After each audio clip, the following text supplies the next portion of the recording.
मिन्थुल चन्द्र बर'नि अनजालि बिसि चन्दना बसुमतारिया गोमानानै दं।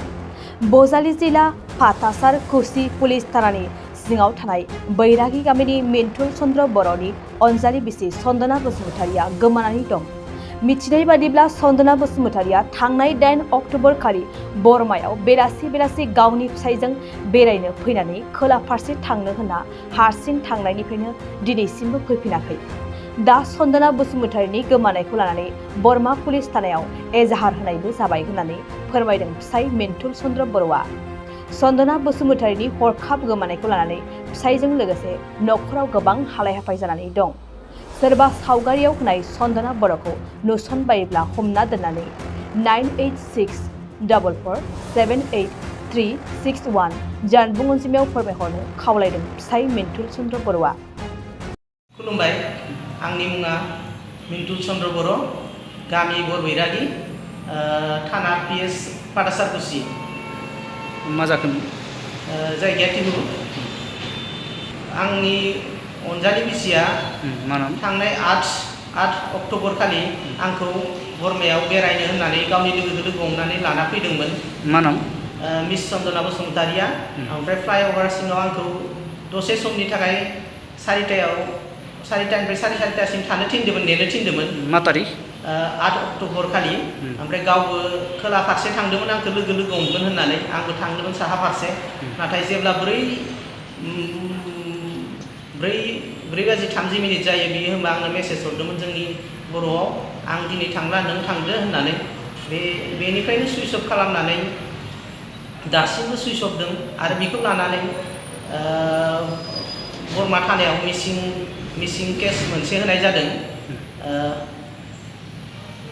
11 अक्ट'बर खालि। दा आं जोबोद दुखुआव दं। चन्दना बसुमतारिया जेराव दं माने आंनो मोनसे खबर हरनांगौ दोङोबा, बबेथिं दोङो। न'आव जोबोद दुखुआव दं, गासैबो दुखुआव दं, गाबनानै दोङो। जाहाथे रायजो राजाफोराबो सोरबाफोर नुयोबा बिखौ आंनिसिम खबर हरथो, आं बेखौनो खावलायो। आंनि मबाइल नाम्बारा 9864478361।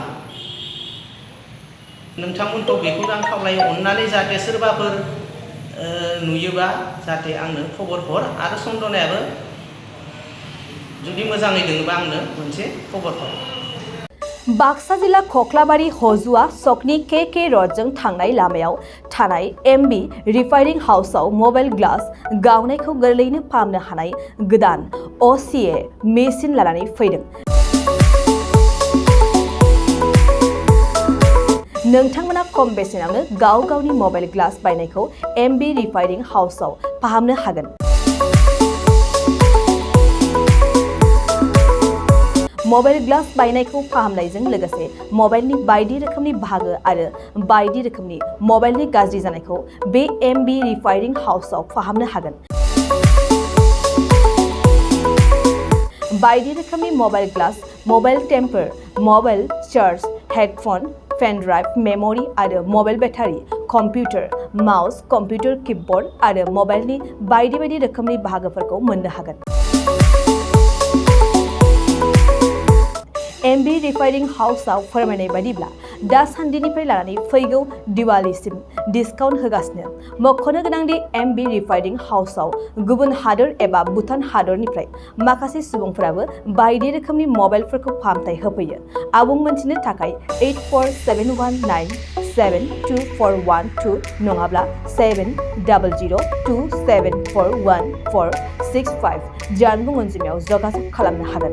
सम फुंनि 8:30 रिंगानिफ्राय मोनाबिलिनि 8:30 रिंगासिम।